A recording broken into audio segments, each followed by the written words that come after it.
I'm Dan, and this is 10,000 Hours of Indie, a podcast exploring new music and delving deeper into what goes on in the background of the independent music industry. I'm a musician and passionate music lover, and I wanted to delve deeper into new music in the independent scene around the world. I also saw this as a chance to help artists connect and share their stories, so if there's someone you hear and you want to find out more about, every podcast has links in the show description. Get involved, help this community grow, follow on the 10,000 Hours of Indie socials, you can find all the links in the show description. And also feel free to email me about anything music related, 10,000indie@gmail.com. I'm open to any ideas and love listening to your promos.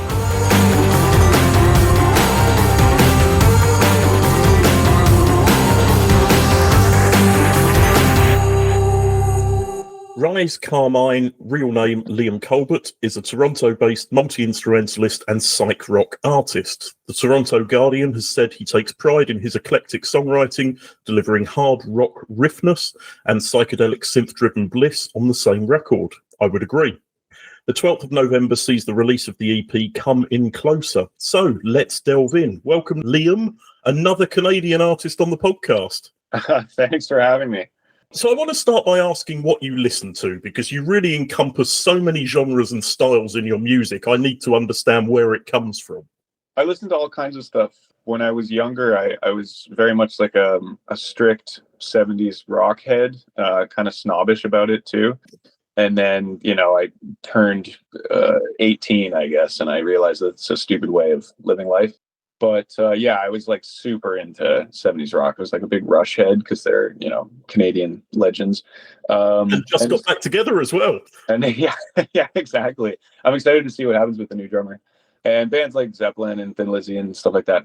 And then went off to school and got tons of new influence and was listening to all kinds of stuff. And these days I listen to just about everything because I do believe that there's a lot of good music being made in every genre.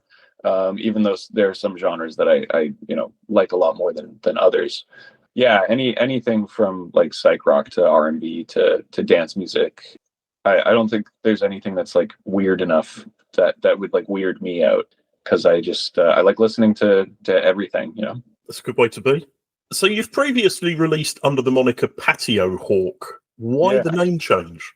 I liked Rise Carmine. I just kind of like toying around with changing the name, and the name Patio Hawk, it didn't like scream, I don't know what like my music is all about to me, which is just sort of kind of like what you were saying in the blurb earlier, sort of like kind of heavy, dancey inspired rock music. Patio Hawk just felt more like it was just like very Canadian indie slacker kind of rock vibes, kind of like Sloan or like Pavement, that kind of influence. And so I just kind of wanted it to be like, I don't know, slicker and more like cool sounding, I guess. So where did this name come from? You would think with that decision being made, I would have an inspired story to tell you about the name change. But I really just I wrote out a bunch of words that I really liked, and then I started just kind of putting them together. And I would sort of, I think I remember I would put it, the whole list into like a random name generator website, and then I would just keep pressing randomize. And then I would just be like, something's going to pop out. And then Rise Carmine popped out. And then I started to like it. And then I kind of came up with some like imagery that sort of like struck me, which I know, like, as soon as somebody hears a name, something's going to pop into their head. And so I sort of like imagined it being like a directive, like Rise Carmine, like somebody sort of like crawling themselves out of a grave or like something like that. And I really like horror movies and the horror aesthetic. And so that sort of like started to feel good to me. And yeah, it just felt like kind of dark and slick and cool and that kind of stuff. I had a slightly different thought because I think it was Tony Soprano's wife. Yeah. That's what a lot of people say. That's the thing, right? You really can't police other people's interpretations of your art or your name or whatever. But, if that's what people imagine, then that's what they imagine. And that's cool too. Well, it still makes it memorable, doesn't it? If people have some link to it, it means it's stuck in their head somehow. So totally. Yeah. So I've had a listen to your previous EP, No Coup for Anyone, which is more of a standard indie rock sound, I think, for the most part. Was it a conscious decision to move away to a more alternative sound? No, I wouldn't say so. I think that first EP was very much like an indication of sort of where, or a manifestation, I guess, of like where I came from as a kid. Very like Thin Lizzy inspired, like guitar centric kind of stuff with like dual guitar harmonies and that kind of stuff. And as my like taste and my listening sort of has expanded, and I'm kind of like finding a sound, it's getting slightly away from that kind of sound while still like using those sensibilities. I've listened to a lot more rhythmic music, a lot more dance music, a lot more like drum centric stuff, and a lot more like bass centric stuff, especially. And so that's really kind of like informed how I like write my music now. Like I used to write more on the guitar, and I write a lot of my songs on bass now. Interestingly enough, I love a good bass groove and then fitting things around that. You know, getting into bands like Nine Inch Nails and like trip hop and that kind of stuff. And really, I guess, trying to create more of like an overall like vibe and feeling that you get from a song rather than just like, you know, guitar riffs. Yeah. But guitar riffs will still show themselves in my music because I love them. So let's talk about the new EP, Coming Closer. It's got you writing about some really dark topics, from drug addiction in Hooked to AI, truth or fiction, and so much more. Some pretty heavy topics for just 4 songs. Yeah. I mean, I don't know. We live in dark times, and it's fun to write about dark things, I guess. I just kind of gravitate towards them. I feel like they elicit responses from people and from myself. And fun to write romantic songs. And I mean, the song Coming Closer is a pretty romantic song itself. And that was really fun to write. But yeah, there's just something very cathartic about writing about dark things and exploring sort of like, you know, the dark underbelly of society and stuff like that. I don't know if there's like a reason that I am constantly writing about darker subject matter, other than maybe it's just like there's more to chew on. I find as a songwriter myself that it has to be something that triggers me to write. And normally it's the anger about bad stuff that makes me want to write more than the happiness of the good stuff. Yeah, I mean, when you open up your diary, you know, if you journal, you're usually not going like, I had a really nice day, it was sunny out. You're pouring out the anxieties and the worries and things like that, because it can be very therapeutic, right? And so I think writing songs is very similar. You know, it can be introspection about your own anxieties about your life. It can be writing about the things that are going on in the world around you. And again, you're usually not going to sit there and go, everything in the world is going really well, you know? Yeah, not everyone can write a good day sunshine every time. Yeah, exactly. Even though we might need some more of that, you know? The music video for Hooked is pretty dark as well. Many people's worst nightmare would be being buried alive, I would say. Yeah, that was a fun video to shoot, but we shot it last year around this time. And I showed up at the director's house, sort of in like rural Ontario in Canada here.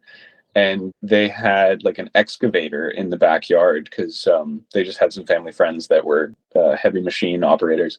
And so they had this excavator and literally just like dug a grave-sized hole in the backyard. And they had me lie in it, and it was like freezing cold. And we had to do like multiple takes where I had people shoveling dirt onto my face. I remember thinking midway through that, thinking like, this was a really stupid idea. As I was trying to mimic the lyrics with like dirt in my teeth.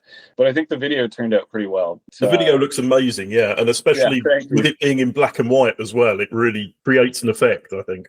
Yeah, and I love dark imagery and I love horror movies. And so that was sort of like the impetus for that. And, you know, if you're watching the video, you can kind of see that all of the characters are me, because the video is, or the song is kind of about like self-sabotage and addiction and obsession. And so it's literally me digging my own grave and then me burying myself alive, you know, so that's kind of the idea behind the video. You know, it's a perfect time to put it out as well. It's just sort of like around Halloween and in October. So there's a lot of instrumental layers to delve into on the EP. I've probably scraped the surface with my listening so far. It must have taken a fair amount of time to make these songs.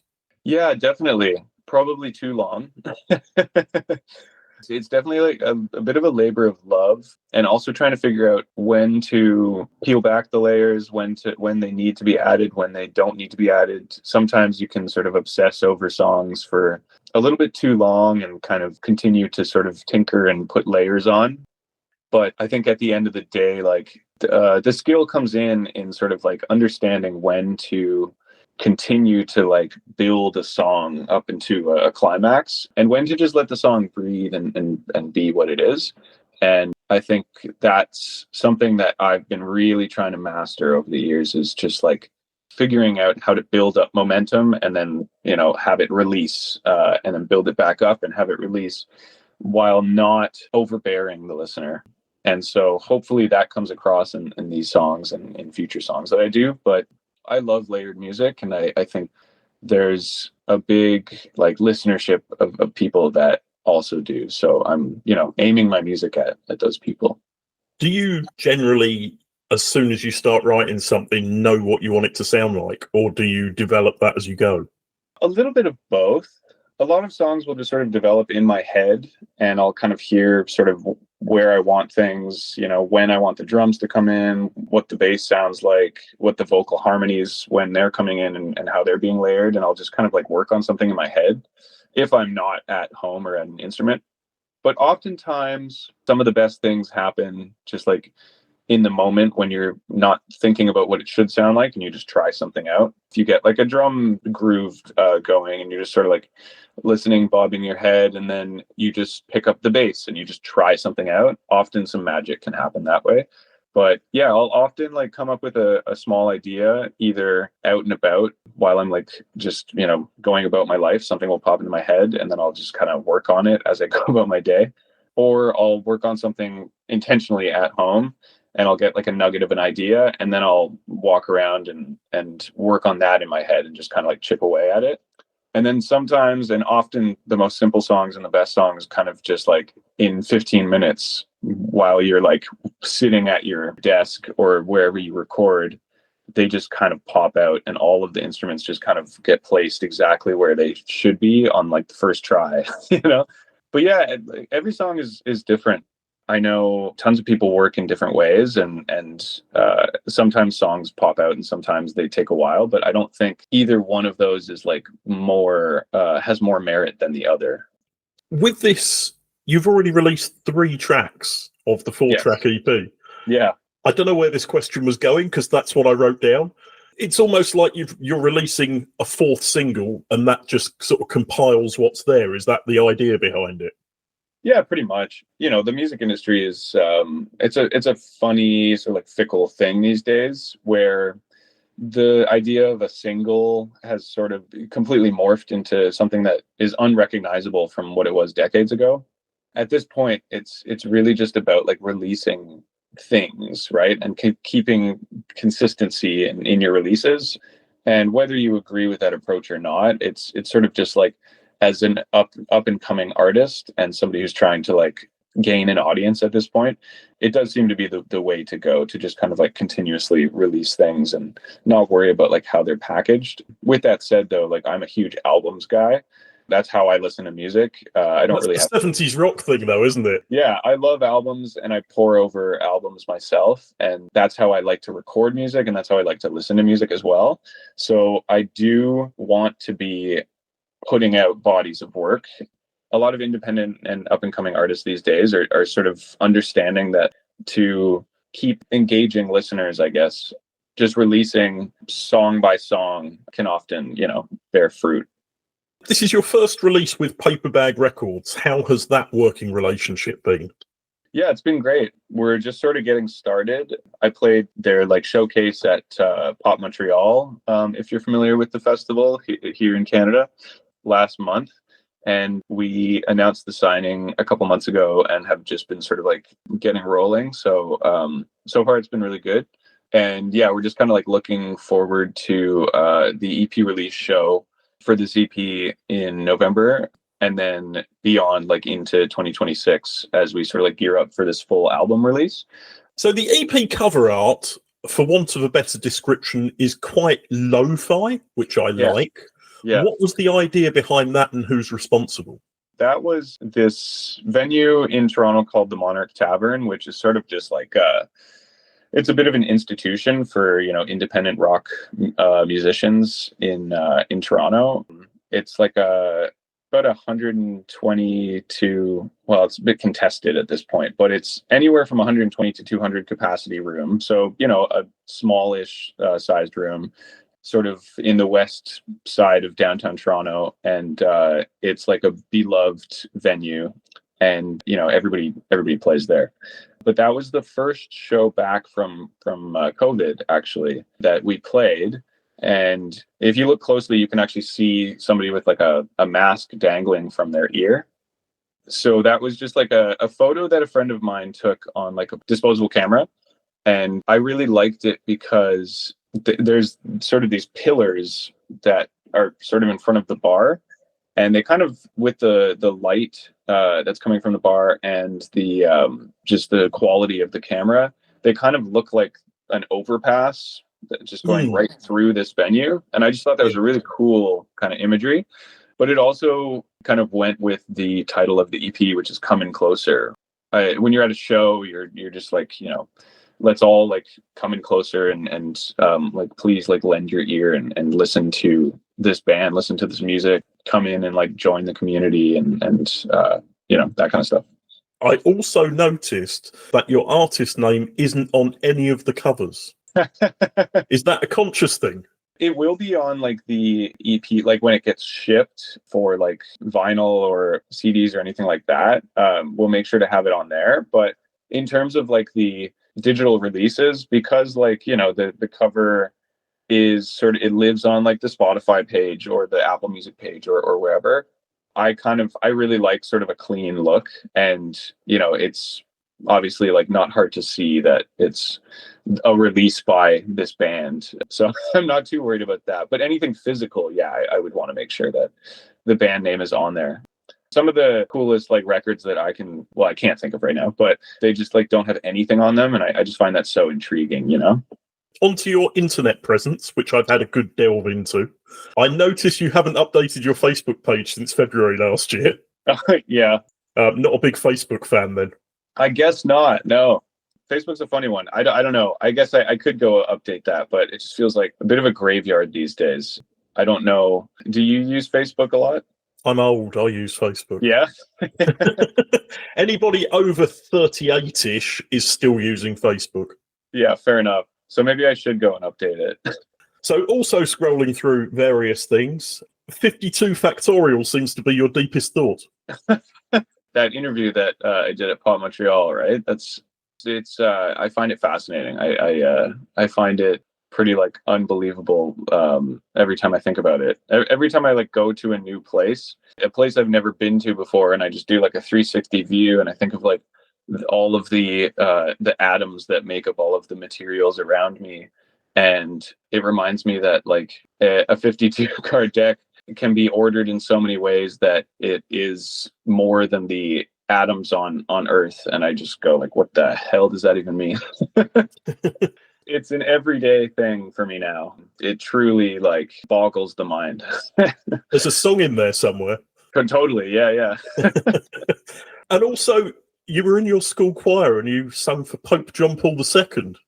That was a very cool experience. I don't have a very good memory, unfortunately. So I wish I had more to say about like the specifics of that. But I went to St. Michael's Choir School in Toronto from grade 3 to grade 12. And I got to do a lot of like really unique experiences. We sang at, do you know Massey Hall here in Toronto? It's a pretty renowned concert hall. And we used to sing Christmas concerts there every year, which was like very special. You know, I'd be like 10 years old standing on this stage that world famous musicians would come through Toronto would play at. And I got to do that every single year. And we would go on tours. We went to Prague one year. We would tour around the US and Canada and stuff like that.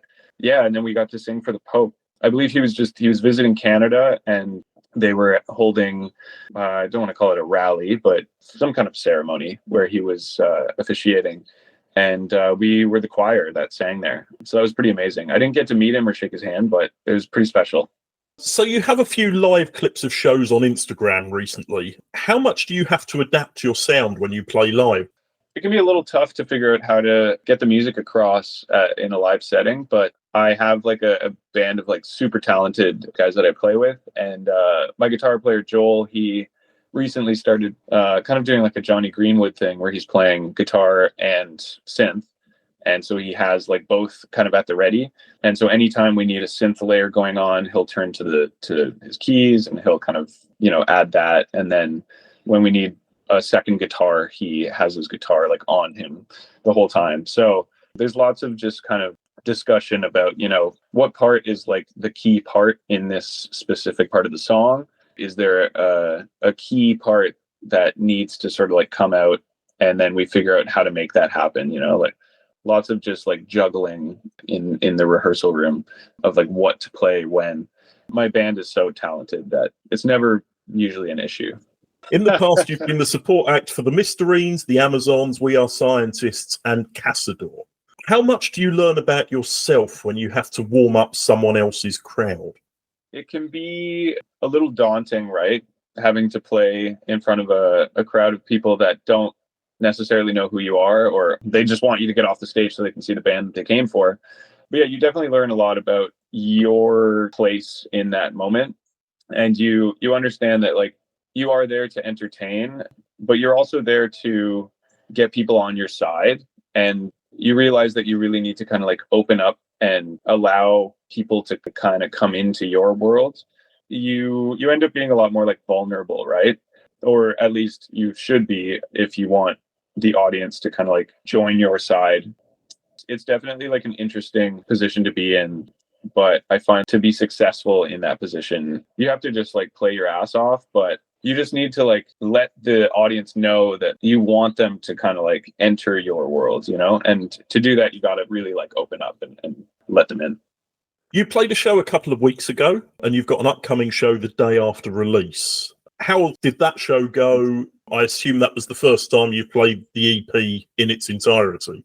There was one song we didn't play actually, but we will be playing at the EP release show. The last show we played, it went really well. It was actually for a friend of mine, Taylor Holden. It was for her album release in London, Ontario, an hour and a half, 2 hours away from Toronto here. Yeah, it went really well. It was a good show to kind of gear up for this EP release show in Toronto. The EP release show will be playing the EP in full, as well as, some fan favorite songs. So like really excited for that show. Do you have any other shows planned at the moment, or is there sort of lots of stuff going on in the background, but nothing you can talk about? Yeah, well, there's lots of release plans sort of in the works, and this show, and then sort of just like looking into the new year, setting up a small tour here in Canada, setting up another like hometown show and stuff like that. But for the rest of the year, it'll be this EP release show, and then really just working on getting the releases out and promoting them properly and stuff like that. And you mentioned the possibility of an album in there somewhere. Is that something that will be happening during next year, or can you not say yet? It'll be next year, yeah. Q1 or Q2 of next year, but a couple more singles leading up to it, most likely. Hasn't been fully decided yet, but a couple singles leading up to it, most likely, and then a full album drop. So the final question, what music are you listening to at the moment that people may not be aware of and should take some time to check out? Lately, the past few days, I've been listening to the new Tame Impala record. He's definitely one of my favorite artists, but this latest album is just a bit of a weird departure. I don't know. I think he's been living in LA too long. He's kind of lost his like Australian psychiness. But in doing that, reading up on like, forums and people's comments and stuff, I have actually like gotten a couple cool recommendations of bands that are kind of doing what he used to be doing. But one of them being this band, Doom Gong. They just put out an album very recently. It's sort of like reminiscent of like the old Tame Impala, like that really like fuzzy guitar kind of psychiness, which I've been really liking. And then I've been listening to this artist, Oaklew, who did a song with FKA Twigs recently and just put out a really cool album. So for anyone wishing to find out more, you have a website, which is risecarmine.ca. Yep. And you're on Instagram. You might be back on Facebook. you've got a YouTube channel, and you're on Bandcamp. Is that everything?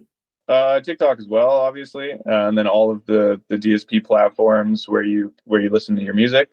Well, you say obviously with TikTok, but there's a cut-off in age with the bands artists I speak to, and 50% of them are like, I tried TikTok once and just couldn't get my head around it. And the younger artists tend to be like, yeah, TikTok's actually quite good, and we tend to get a few thousand likes every time we put something on there. So it's a bit hit or miss.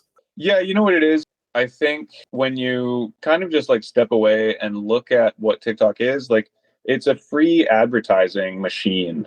And I think it's just kind of silly to not take advantage of that as an artist.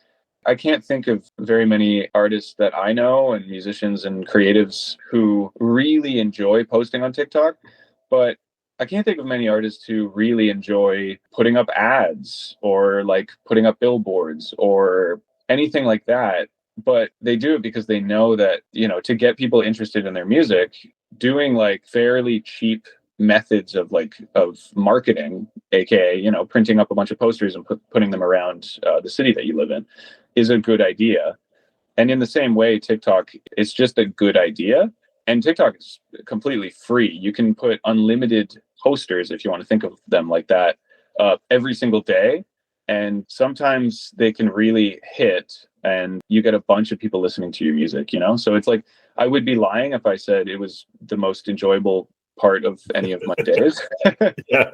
But it is a very powerful tool to like get people interested in your music.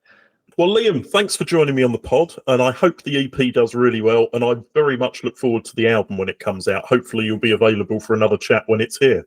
Absolutely. Yeah, that'd be fantastic. Thanks for the time.